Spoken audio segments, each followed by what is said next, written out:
नमस्कार प्रिय मित्रों, संस्कृतानुरागियों एवं सुहृद विद्यार्थियों, समस्त गुरु शिष्य परंपरा एवं वेद पाठशालाओं में अध्ययनरत छात्रों एवं प्रारंभिक स्तर के संस्कृत जिज्ञासु, आपका एक बार पुनः स्वागत है आपके प्रिय चैनल देव संस्कृत संस्कार।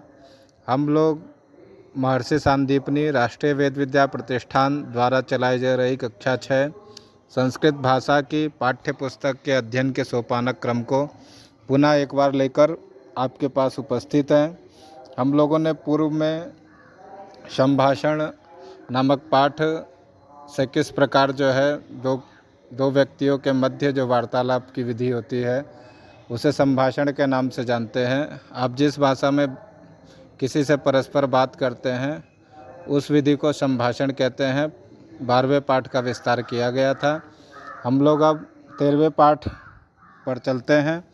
त्रयोदशः पाठः। आइए पाठ का विस्तार करते हैं। महर्षि वेदव्यासः। महर्षि वेदव्यासः। आप लोग सभी लोग जानते होंगे कि वेद की श्रृंखला को 4 भागों में विभाजित करने वाले वेदव्यास और महाभारत के रचयिता को सभी लोग जानते होंगे। आज हम लोग उनके परिचय और उनसे संबंधित जो भी विषय ज्ञान है वो पाठ के माध्यम से समझेंगे। देखिए, महर्षि वेदव्यासः ऋषि परंपरायां महर्षि वेदव्यासः सुप्रसिद्धः वर्तते। ऋषि परंपरा में महर्षि वेदव्यास जो हैं सुप्रसिद्ध हैं। सुप्रसिद्धः वर्तते। वेदानां विभागम अयम महर्षि चकारः। वेदों के विभाग को जो है वेदों के विभाजन के नाम से यह महर्षि जो है जाने जाते हैं। इन्होंने वेदों का विभाग किया और वेदों को 4 भागों में बांटा। आगे पाठ में अध्ययन करने के लिए मिलेगा। अतः वेदव्यासः वेदान विव्यास इति अस्य महर्षेः नाम। वेदव्यासः वेदान विव्यास इति अस्य महर्षेः नाम। वेदव्यास ऋषि का नाम क्या है? तो अगर हम लोग विच्छेद करेंगे तो वेदान विव्यास मतलब वेदों के विभागीय जो ऋषि हैं उन्हें वेदान विव्यास बोलते हैं और यह महर्षि वेदव्यास के नाम से जाने जाते हैं। देखिए, आगे इनका देखते हैं। इनका जन्म कहाँ हुआ और किस प्रकार इन्होंने जो है वेदों का विभाजन किया। द्वीपे अस्य जन्म अभवत्। द्वीपे अस्य जन्म अभवत्। द्वीप में इनका जन्म हुआ था। इति द्वैपायनः। द्वीप में जन्म होने के कारण इन्हें क्या बोला जाता है? द्वैपायनः। द्वीपम द्विनिर्गता आपः अस्मिन् इति। द्विनिर्गता आपः अस्मिन् इति। जहाँ से 2 मार्ग निकलते हैं उसे क्या बोला जाता है? द्वीपम बोला जाता है। और द्वीप में ही इनका जन्म हुआ, इस कारण इसे क्या बोला जाता है? इन्हें क्या बोला जाता है? द्वैपायनः। अयनम अर्थात जन्मस्थानम। अयनम शब्द का यहाँ तात्पर्य क्या है? जन्मस्थानम। जन्मस्थानम अस्येति। वर्णेन कृष्णः। अब स्वरूप कैसा है इनका? तो वर्णेन कृष्णः, वर्ण से कृष्ण है। अतः कृष्णद्वैपायनः। कृष्ण द्वैपायनः, वर्ण से कृष्ण और द्वीप में जन्म हुआ इसीलिए द्वैपायनः। दोनों को मिला के हम लोग द्वंद्व समास करेंगे तो क्या होगा? कृष्णौ चासौ द्वैपायनश्च। कृष्णौ चासौ द्वैपायनश्च इति कृष्णद्वैपायनः इत्यपि अस्य नामः। इनका यह नाम भी लोग जानते हैं। लोग वेदव्यास के नाम से भी जानते हैं और कृष्ण द्वैपायन वेदव्यास के नाम से भी जानते हैं। ये 2 नाम हैं। एतस्य पिता पराशर मुनि ही। अब इनके पिता कौन हैं? देखिए कितनी अच्छी बात बताई गई है। महर्षि वेदव्यास को तो सभी लोग जानते हैं, लेकिन इनके पिता कौन हैं इनका ज्ञान बहुत ही कम लोगों को होता है। तो इनके पिता का नाम क्या है? पराशर मुनि ही। इनके पिता कौन हैं? तो पराशर मुनि ही। माता च सत्यवती। पिता कौन है? पराशर मुनि ही और माता सत्यवती। माता कौन है? सत्यवती। देखिए, अब वेदव्यास को कृष्णद्वैपायनः भी बोला जाता है और इनके पिता कौन है? पराशर मुनि ही और माता सत्यवती। पिता कौन है? पराशर और माता सत्यवती। अब आप लोग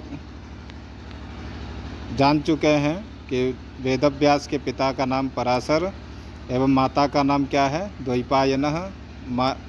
क्षमा कीजिएगा, माता का नाम सत्यवती। महर्षे है वेदव्यासस्य जन्म आषाढ़ पूर्णिमायां तिथौ अभूवत्। महर्षि वेदव्यास का जन्म कब हुआ था? तो आषाढ़ पूर्णिमा की तिथि में, आषाढ़ पूर्णिमा की तिथि में, जिसे गुरु पूर्णिमा के नाम से भी जाना जाता है। महर्षे है वेदव्यासस्य जन्म आषाढ़ पूर्णिमायां तिथौ अभूवत्। अतः आषाढ़ मासे व्यास पूर्णिमायाः उत्सवः लोके प्रसिद्धः। अतः इसीलिए आषाढ़ मास में, आषाढ़ मास की व्यास पूर्णिमा को उत्सव के रूप में लोग मनाते हैं, ऐसा प्रसिद्धि में है। हम लोगों ने अभी महर्षि वेदव्यास का जन्म कहाँ हुआ और उनका स्वरूप कैसा है, उनके माता पिता कौन है और उनका जन्म कब हुआ और किस उत्सव के रूप में जो है उनके जन्मतिथि को मनाया जाता है, हम लोगों ने देखा। आइए हम लोग आगे पाठ का विस्तार करते हैं, आगे देखते हैं। तो व्यासस्य शैली अपि वाल्मीकेः शैली इव सरला सुबोधा। व्यास की जो शैली है वह भी वाल्मीकेः शैली इव सरला सुबोधा। वाल्मीकि जो हैं ऋषि हैं, उन्हीं के तरह ही सरल और सुबोध है। प्रसाद गुणमंडिता च अस्ति, और प्रसाद गुण से युक्त है। कौन से गुण से युक्त है? तो प्रसाद गुण से युक्त है। वाल्मीकि ही आप लोग जानते होंगे रामायण के जो कर्ता हैं। व्यासस्य शैली अपि वाल्मीकेः शैली इव सरला सुबोधा प्रसाद गुण मंडिता च। व्यास की शैली भी वाल्मीकि ऋषि की शैली के समान सरल है और प्रसाद गुण से युक्त है। वेदव्यासः एकलक्षसंख्यकैः श्लोकैः संमितं महाभारतं रचयामास। अब देखिए, महर्षि वेदव्यासः 1,00,000 श्लोकैः संमितं महाभारतं रचयामास। अब देखिए, इसमें आप लोग महाभारत के रचिता कौन है? तो वेदव्यास। और महाभारत में कुल श्लोक की संख्या कितनी है? तो 1,00,000 अर्थात 1,00,000 श्लोक हैं। और उसके रचयिता कौन है? तो वेदव्यास हैं। वाल्मीकेः रामायणम् इव व्यासस्य महाभारतम् अपि कवीनाम् उपजीव्य महाकाव्यम् अस्ति। अब देखिए, वाल्मीकेः रामायण इव, वाल्मीकि के जो रामायण है उसी प्रकार व्यास की जो महाभारत है वह भी कवियों के लिए उपजीव्य का महाकाव्य है। उपजीव्य अर्थात जिस ग्रंथ से हम किसी अन्य ग्रंथ का आधार मानकर निर्माण करते हैं। जैसे उत्तरामचरितम महर्षि वाल्मीकि रामायणम से का उपजीव्य ग्रंथ है। इसी प्रकार उरुभंगम महाभारत का उपजीव्य ग्रंथ है। रत्नावली इत्यादि जो है ये महाभारत के उपजीव्य ग्रंथ है। किरातार्जुनीयम महाभारत का उपजीव्य ग्रंथ है। तो इसी प्रकार वाल्मीकि के रामायण के समान व्यास का जो महाभारत है, व्यास द्वारा रचित जो महाभारत ग्रंथ है वह भी कवियों के लिए उपजीव्य काव्य है। महाभारतस्योपाख्यानानि आश्रित्य अनेके कवयः प्रतिभाकुंचेन दृश्य श्रव्य काव्यानि असृजन्। महाभारत के जो उपाख्यान हैं उनको आश्रित्य मतलब उनको मानकर अनेकों कवियों ने जो है अपनी प्रतिभा के आधार पर दृश्य और श्रव्य काव्य का निर्माण किया है। महाभारत के जो उपाख्यान है उनको आश्रित्य मानकर कवियों ने अपनी प्रतिभा के आधार पर अनेक दृश्य और श्रव्य काव्य असृजन अर्थात निर्माण किए हैं। महाभारते स्वयं वेदव्यास एवं महाभारतस्य महिमानम् उदकीर्तयितुम् आह। महाभारत में स्वयं वेदव्यास ने ही महाभारत का महिमा का गुणगान किया है। क्या किया है तो आइए देखते हैं। उन्होंने लिखा आह यदि हास्ति तदन्यत्र यन्य हास्ति न तत्क्वचित् यदि हास्ति तदन्यत्र यन्य हास्ति न तत्क्वचित् स अलौकिकीभिः शक्तिभिः दिव्यदृष्टया च संपन्नः त्रिकालज्ञः महर्षि आसीत्। वह अलौकिक जो लोक परंपरा से अभिन्न हो उसे अलौकिक बोला जाता है। लोक परंपरा में जो हम लोग कार्य करते हैं उसे लौकिक बोलते हैं, और अलौकिक जो हमें परंपरा से गुरु परंपरा से जो प्राप्त होता है वह अलौकिक होता है, अलौकिक ज्ञान होता है। ऐसी शक्ति की दिव्य दृष्टि से संपन्न और त्रिकालज्ञ वर्तमान भूत भविष्य के जो ज्ञाता थे वो कौन थे? महर्षि वेदव्यासः। अतएव अलौकिक प्रतिभायाः वसिष्ठगोत्रोद्भवं वेदव्यासं भगवतः विष्णोः अवतारं मन्वते सुधियः।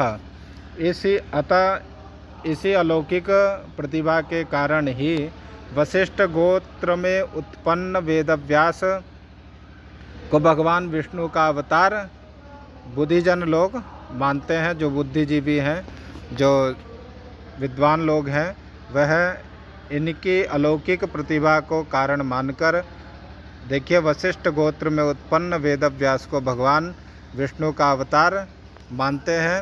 उक्तंच आदि पर्वणि, आदि पर्व जो है, आदि पर्व प्रथम पर्व है महाभारत का, तो उसमें उक्त कर रखा है कि क्यों जो है इनको विष्णु का अवतार मानते हैं। तो एक श्लोक के माध्यम से बता रखा है, व्यासाय विष्णुरूपाय व्यासरूपाय विष्णवे नमो वै ब्रह्मनिधये वासिष्ठाय नमो नमः। देखिए, वशिष्ठ गोत्र में उत्पन्न और वशिष्ठस्य अपत्यम, अपत्य अर्थात होता है पुत्र के लिए, वशिष्ठस्य अपत्यम, वशिष्ठ गोत्र से जो उत्पन्न होगा उसे क्या बोला जाएगा? वासिष्ठ बोला जाएगा। तो वासिष्ठाय नमो नमः। अब देखिए कितना बढ़िया जो है भगवान विष्णु का अवतार जो बुद्धिजन लोग मानते हैं, उसका आदि पर्व महाभारत में उक्त है। व्यासाय विष्णुरूपाय व्यासरूपाय विष्णवे नमो वै ब्रह्मनिधये वासिष्ठाय नमो नमः। आइए हम लोग आगे देखते हैं और इनकी कीर्ति को पढ़ते हैं। पुरा वेदराशि ही महान अनंतश्च भवति। पुरा वेदराशि महान, पुरा वेदराशि ही महान अनंतश्च भवति। पुराने समय पुरानी जो वेद राशि है महान और अनंत होती है। जनानां परिमितां स्मरण शक्तिं विचिन्त्य वेदानां स्मरणपूर्वकं बुद्धौ चिरं रक्षणार्थं ऋग्वेदः यजुर्वेदः सामवेदः अथर्ववेदः इति वेदान् चतुर्धा विव्यासः महर्षि वेदव्यासः। जनानां परिमितां, जनों, आप लोग सभी लोग जानते होंगे कि जिस प्रकार सतयुग, द्वापर, त्रेता, कलयुग, जो ये युग हैं, उन युगों क्रम के हिसाब से आयु का जो है ह्रास हुआ है। सतयुग में आयु कुछ और थी, द्वापर में आयु कुछ और थी, त्रेता में आयु कुछ और थी, और कलयुग में आयु बहुत कम है। इन सभी चीज़ों को ध्यान रखते हुए वेदव्यास जो महर्षि हैं, उन्होंने जनानां परिमितां स्मरण शक्तिम, लोगों के आयु को निर्धारण के हिसाब से उनके स्मरण शक्ति का चिंतन करते हुए वेदानां स्मरण पूर्वकम बुद्धौ चिरम रक्षणार्थम, वेदों के लिए स्मरण शक्ति पूर्वक बुद्धि में चिरकाल रक्षणार्थम मतलब स्थापित करने के लिए जो वेद एक वेद के रूप में जाना जाता था, उसे 4 वेदों में विभाजन किया। 4 वेदों में प्रथम ऋग्वेद, द्वितीय यजुर्वेद, तृतीय सामवेद, अथर्ववेद के रूप में चतुर्धा विव्यासः महर्षि वेदव्यासः। वर्तमान कलयुगी आयु को जो है परिमिताम ध्यान में रखते हुए, उसके स्मरण शक्ति का चिंतन करते हुए किस प्रकार वेद का जो है बुद्धि में रक्षणार्थ हो, उसके लिए उन्होंने ऋग्वेद, यजुर्वेद, सामवेद, अथर्ववेद, इन 4 वेदों का जो है निर्माण किया, जिससे अपनी आयु में कम से कम 4 वेदों का नहीं, एक वेद का जो है अध्ययन संभव हो सके और वह है अपनी बुद्धि में स्थापित हो सके। इसका ध्यान में रखते हुए इन्होंने 4 वेदों को जो है विभाजित किया। एव स्वस्य चतुर्भ्यः शिष्येभ्यः एव ही, ऐसा विभाजन करने के बाद भी उन्होंने क्या किया, स्वस्य चतुर्भ्यः, स्वकीय मतलब अपने 4 शिष्येभ्यः, 4 शिष्यों को क्या, पैल, वैशंपायन, जैमिनी, सुमंतु नाभेभ्यः यथाक्रमं चतुरः वेदान ऋग्वेद, यजुर्वेद, सामवेद, अथर्ववेदान अयच्छत। परंपराया वेद रक्षार्थम च तान समादिशत। देखिए, उन्होंने विभाजन भी किया और विभाजन के आधार पर अपने 4 शिष्यों को प्रथम देखिए, पैल से क्या होगा, ऋग्वेद, पैल कौन है तो ऋग्वेद, और द्वितीय यजुर्वेद के लिए वैशंपायन, और सामवेद के जैमिनी, और अथर्ववेद के सुमंतु। इस प्रकार जो है उन्होंने चारों वेदों के 4 शिष्य अपने तैयार किए। और परंपराया वेद रक्षार्थम, और परंपरा से वेद की रक्षा के लिए तान समादिशत, उन 4 को जो है निर्देश दिया कि आप लोग वेद की रक्षा कीजिए और इसी प्रकार परंपरा से आगे उसका संवर्धन कीजिए। तो उन्होंने उनके जो 4 प्रिय शिष्य हुए, कौन कौन हुए, पैल जिन्हें ऋग्वेद पढ़ाया गया, वैशंपायन को यजुर्वेद, जैमिनी को सामवेद और सुमंतु को अथर्ववेद। ऐसे 4 शिष्यों को उन्होंने 4 वेदों के हिसाब से 4 आचार्यों को तैयार किया। और परंपराया वेद रक्षार्थम, परंपरा से वेद रक्षा के लिए उनको क्या किया, तान समादिशत, उनको जो है दिशा निर्देश दिया कि आप लोग वेद की रक्षा कीजिए। आप लोग को ये 4 वेद आने वाले समय में स्मरण पूर्वकम बुद्धौ चिरम रक्षणार्थम वेद रक्षार्थम च तान समादिशत, वेद रक्षा के लिए उनको जो है परंपराया पढ़ाइए। वेदानाम विभाग कारणात् कृष्ण द्वैपायन वेदव्यासः अभवत। वेदों के विभाग के लिए कृष्ण द्वैपायन वेदव्यास हुए थे, ऐसा माना जाता है। वेदों के विभाग के कारण कृष्ण द्वैपायन वेदव्यास अभवत हुए थे। वदरी वने एषः आसीत् इति, वदरी वन में यह रहते थे, ऐसा माना जाता है। कारणेन वादरायणः बदरी अयनम अस्य, बदरी में इनका कुछ लोग जो है मानते हैं कि कहाँ जन्म हुआ था, तो बदरी नामक स्थान पे हुआ था। इसी वजह से इन्हें क्या कहा जाता है, वादरायण वेदव्यास भी बोला जाता है। इति नामना ख्याता अभूवत, ये बदरी नामक स्थान पर रहते थे, इन्हें इसी वजह से बादरायण नाम से जो है इनकी ख्याति हुई। उपनिषदाम तात्पर्य रूपम ब्रह्म ज्ञानम बोधयितुम बदरी क्षेत्रे उषित्वा ब्रह्मसूत्राणि रचितवान। उपनिषदाम तात्पर्य रूपम ब्रह्म ज्ञानम, उपनिषदों का जो तात्पर्य रूप क्या है वो ब्रह्म ज्ञान है। उन बोधयितुम, उनको बताते हुए, उनकी जानकारी को जो है देते हुए, उनकी जानकारी का समायोजन करते हुए, बदरी क्षेत्र उषित्वा, बदरी क्षेत्र में ही वह रहकर ब्रह्म सूत्रों की जो है उन्होंने क्या की, रचना की, जिसमें आप लोग जानते होंगे कितने सूत्रों की संख्या है, 555। ब्रह्म सूत्र कितने हैं तो 555 हैं। और यह उपनिषद का जो है अंतिम भाग बोला जाता है। तो उपनिषदां तात्पर्य रूपम ब्रह्म ज्ञानम बोधयितुम बद्री क्षेत्रे उषित्वा ब्रह्मसूत्राणि रचितवान। अब देखिए ब्रह्मसूत्र के रचिता कौन है? तो बादरायण कृष्णद्वैपायन वेदव्यास ही हैं। तानि सूत्राणि बादरायण सूत्राणि इति, तानि सूत्राणि बादरायण सूत्राणि इति नामना प्रसिद्धानि। वह सूत्र किस नाम से प्रसिद्ध हुए?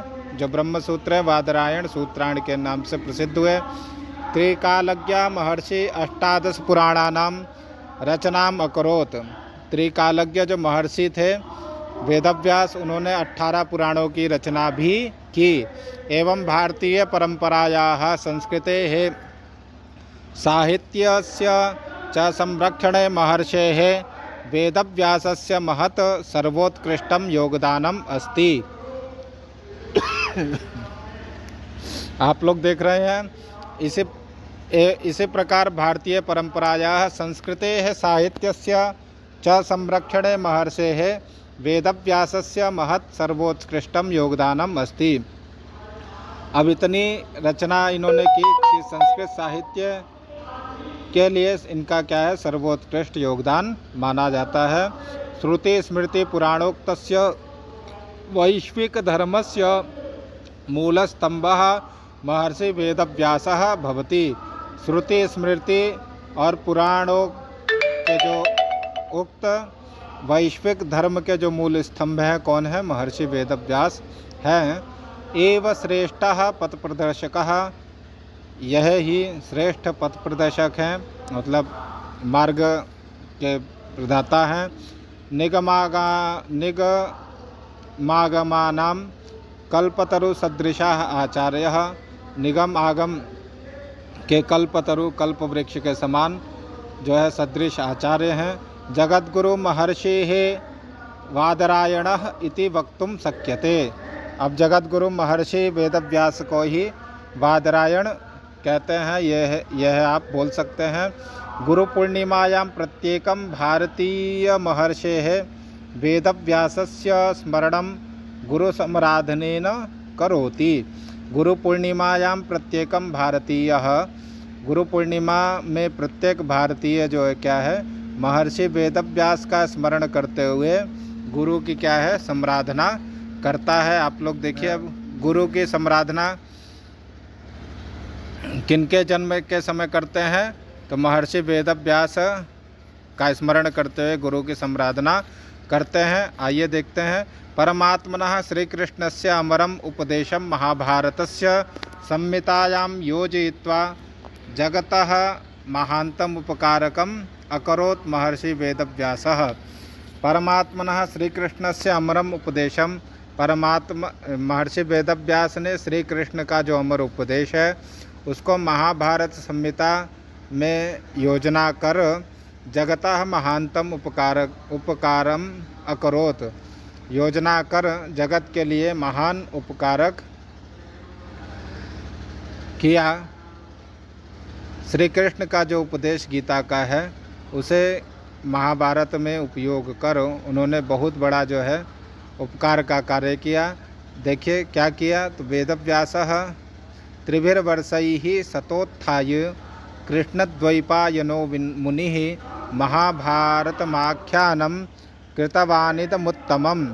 त्रिभिर्वर्षैः 3 वर्ष से लगातार सतोत्थायी हमेशा जागरण करने वाले कृष्णद्वैपायनो मुनिः महाभारतमाख्यानम, महाभारत नाम का जो ग्रंथ है, कृतवानिदमुत्तमम जो है इसकी रचना की।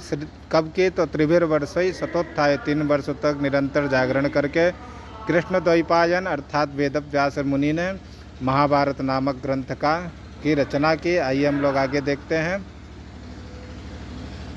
तो श्रुति इति उक्त्या ज्ञायते यत् कृष्णद्वैपायनो मुनिः त्रिभिर्वर्षैः स्वस्य तपोबलेन जातानां कौरवपाण्डवानाम् अन्यैः उपाख्यानैः शोभितं महाभारतं रचयामास। आप लोग महाभारत के नाम से जानते होंगे कि महाभारत में सर्वप्रसिद्ध जो है कौरव, पांडव और कृष्ण, इनके लीलाओं से आप लोग जो है जानते हैं कि इस ऐसे ग्रंथ को महाभारत बोलते हैं। और इस इति उक्त्या ज्ञायते त्रिविर्वर्षे सतोत्थायी जो उक्ति है, इससे कृष्ण द्वैपायन मुनि ही 3 वर्षों से स्वस्य तपोबलेन, अपने 3 वर्षों में अपने तपोबल से कौरव पांडवानाम अन्य के जो अन्य उपाख्यान है शोभितम महाभारतम रचयामास, महाभारत का ग्रंथ की रचना की। अतः वेद व्यास कृति ही ऐशा भारतस्य इतिहासः, यह जो वेद व्यास की जो कृति है यह भारत का जो है क्या है, इतिहास है।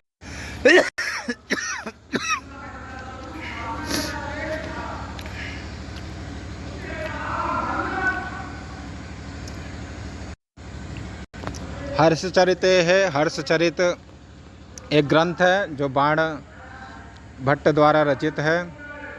वेदव्यासम नौति, वो वेदव्यास की जो है वेदव्यास को नमन करते हैं और उनका स्तुति गान करते हैं।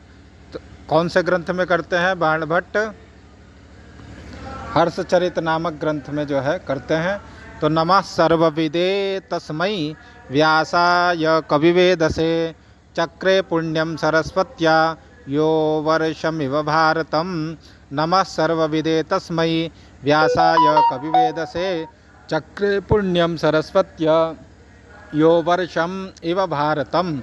अब देखिए, जो महाभारत के नाम से जो है भारत को जाना जाता है, इतिहास है, उसका जो है महर्षि वेदव्यास का किस प्रकार जो है नमन और स्तुतिगान किया है बाण भट्ट ने अपने हर्षचरित नामक ग्रंथ में। नमः सर्वविदे तस्मै व्यासाय कविवेदसे चक्रे पुण्यम सरस्वत्या यो वर्षमिव भारतम। इस प्रकार जो है पाठ का विस्तार किया गया और महर्षि वेदव्यास से संबंधित जितने भी तथ्य थे उनको सूक्ष्मता से जो है आपके पाठ में समायोजन किया गया।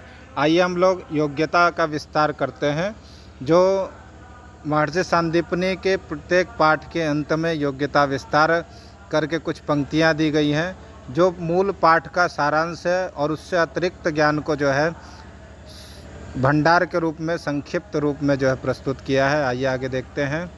तो भगवद गीतायाः मंगल पद्ये, भगवद गीता के मंगल पद्य में किस प्रकार इनका स्तुतिगान किया गया है महर्षि वेदव्यास का। नमोस्तुते व्यास विशाल बुद्धे फुल्लारविन्दायतपत्र नेत्र येन त्वया भारत तैलपूर्णः प्रज्वालितो ज्ञानमय प्रदीपः।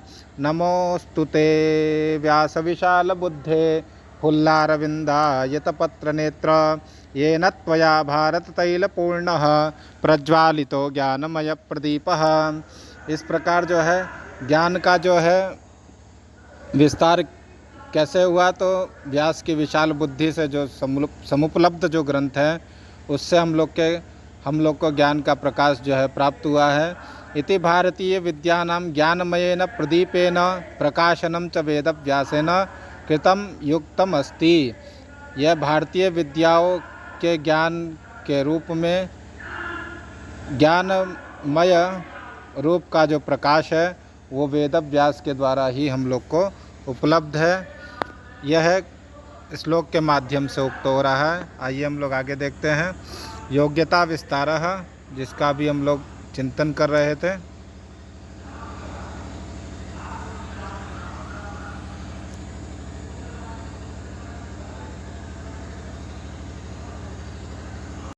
देखिए, योग्यता विस्तारः ये महर्षि सांदीपनि की पुस्तक में पाठ के अंतिम में दिया गया है, जो पूरे पाठ का सारांश और अतिरिक्त ज्ञान से हमको जोड़ता है। तो हम लोग देखते हैं। महर्षि वेदव्यासः चतुर्धा वेदम विभज्य शिष्यान् बोधितवान्। आप लोगों ने पाठ में भी पढ़ा कि महर्षि वेदव्यास ने वेदों का विभाजन किया और उन 4 वेदों को अपने चारों शिष्यों को पढ़ाया। पृथक पृथक ऋग्वेद में पहिल ऋषि को, पहिल आचार्य को पढ़ाया। बोधितवान यजुर्वेद वैशंपायन को पढ़ाया। सामवेद जैमिनी ऋषि को, अथर्ववेद सुमंतु को जो है उन्होंने पढ़ाया। वेदव्यासस्य पिता महर्षि पराशरः आसीत्। यह विष्णुपुराणस्य रचनाकारत्वेन विख्यातः।